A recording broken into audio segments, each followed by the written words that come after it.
youyeetoo X1 is a single-board computer. Based on the architecture of youyeetoo Tech Company, it can run full-featured versions of Windows and Linux. Low-cost, high-performance. Controlling the use of hardware.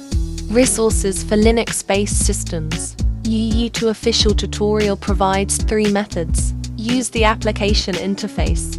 Use the libpyod library and Qt interface testing tools. This video will introduce the first method to control GPIO. First, open the official website tutorial. Download the basic tools for the development board. Make, GCC, Team, etc. After downloading, enter the directory. GPIO development. Click the link to download the test source code. Open the control code.